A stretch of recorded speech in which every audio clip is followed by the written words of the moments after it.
Tinapay mula sa langit. A daily morning devotion with CRC Family.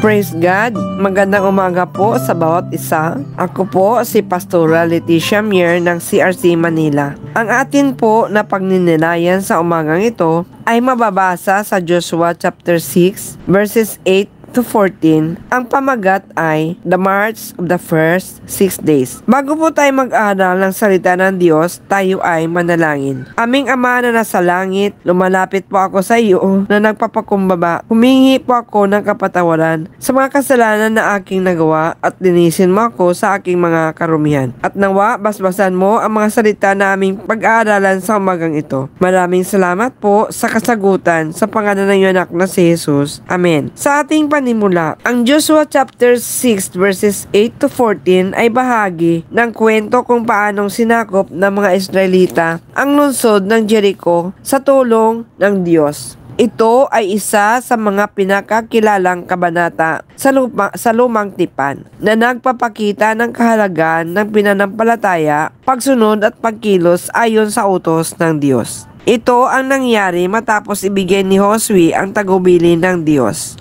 Una, dinala ng mga pari ang kaba ng tipan at tumikot sila sa paligid ng Jericho, isang bisis sa loob ng 6 na araw.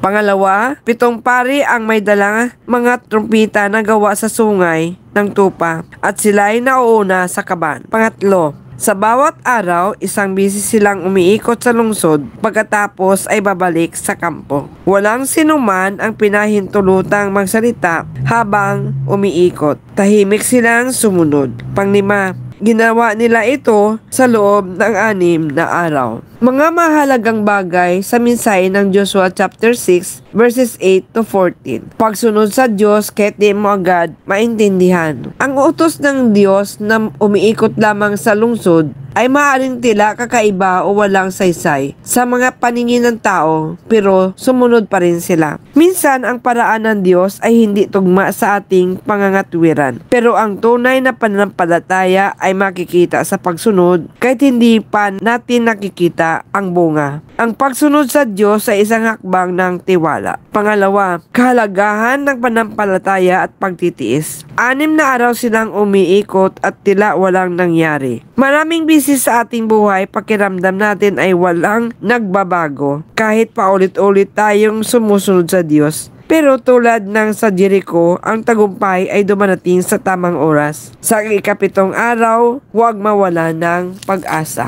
Pangatlo, disiplina at katahimikan sa gitna ng laban. Pinatigil ni Josue ang mga tao sa pagsasalita habang umiikot. Ang katahimikan ay maaaring tanda ng pagsunod at disiplina sa panahon ng pagsubok. Mahalaga rin ang pagninilay at pagtitiwala sa Diyos kaysa reklamo o duda. Ang katahimikan ay nagpapakita ng pananalig at paggalang sa Diyos. Aplikasyon sa buhay. Kung may ipinagagawa ang Diyos sa iyo na tila hindi mo lubos na naunawaan, sumunod pa rin. Magtiyaga dahil maaaring nasa proseso ka pa lamang ng tagumpay.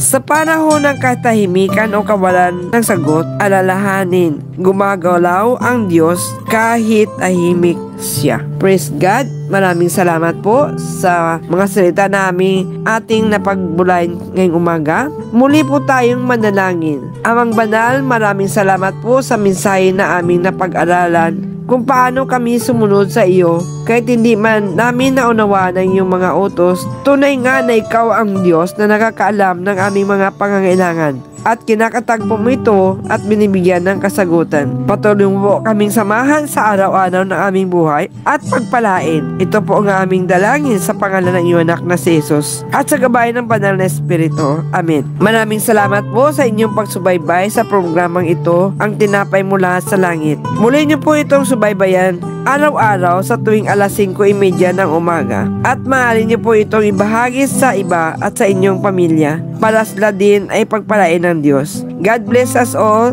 To God be all the glory. Amen.